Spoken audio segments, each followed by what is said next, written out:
Hello everyone. This week, Rodge joins me again to talk about the Cilician Armenians.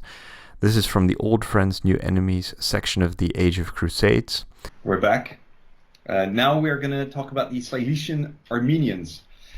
These were pretty much unknown to me until I read this book, but I dug into them, and they actually have some very interesting history compared to your regular Armenians, I suppose. I don't know if you've. Oh, okay. I guess I didn't know there was that many different types of Armenians. My knowledge is lacking. I apologize. I think they've probably been written out of the history quite a bit. So, unfortunately, there seems to be a movie being promoted at the moment of about Cilician Armenia.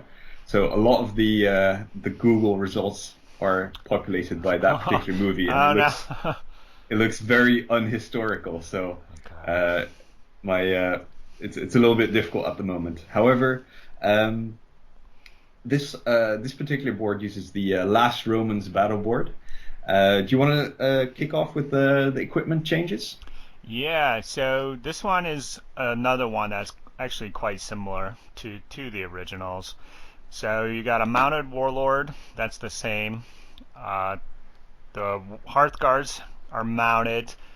With the Last Romans, you have the option for composite bows, and maybe sometimes you would do that with the Last Roman. You might build your army around a composite bow Hearthguard unit.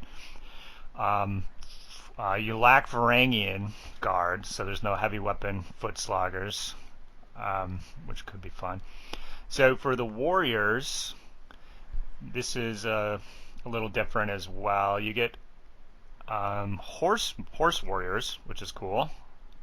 You get just regular foot guys, and then you can take a unit of one of composite bows, which I think is to represent or steppe peoples, perhaps, but maybe not. And then the levy, that's where the gold is, Yes. JP, because you get bow levy, which is reason enough to take these guys.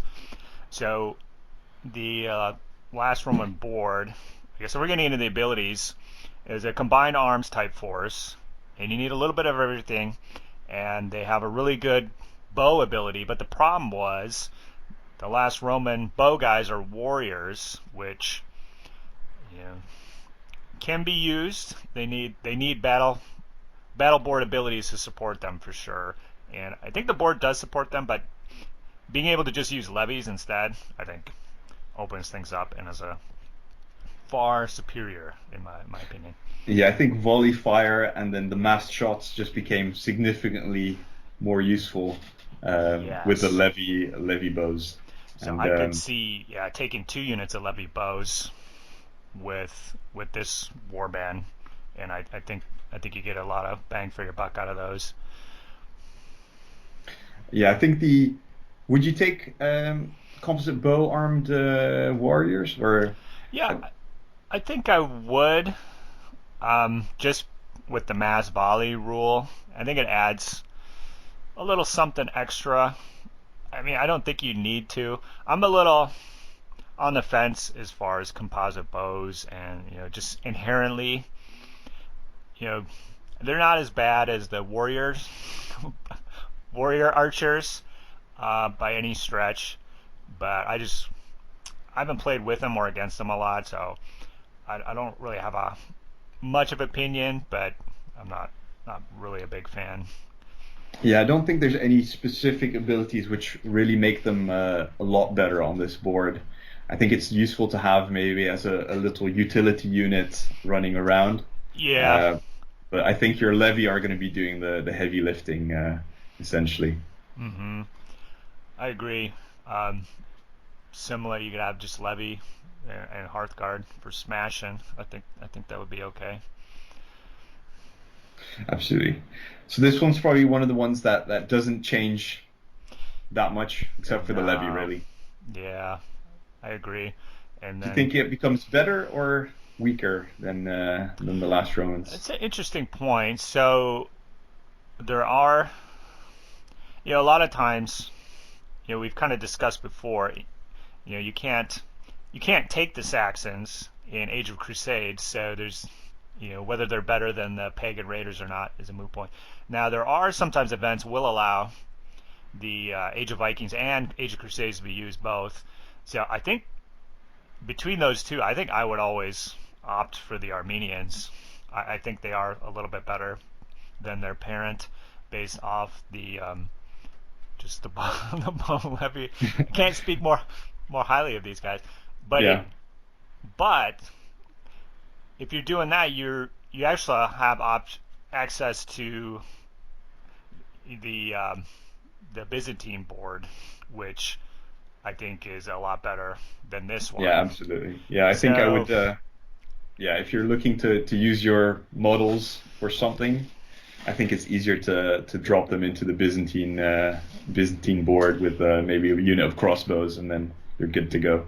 Yeah, and I think if you have been playing the Byzantines and just smashing your buddies around for a while, I would give this board a try.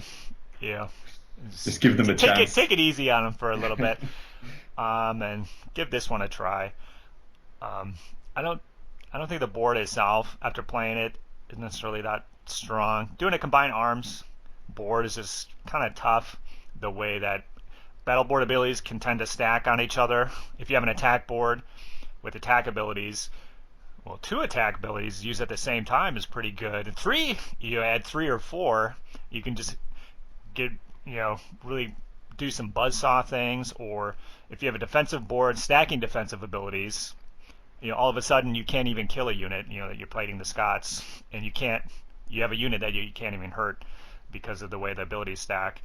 And so now you have a little bit of everything, doing a little bit of everything, and they're not really stacking in a simplistic way.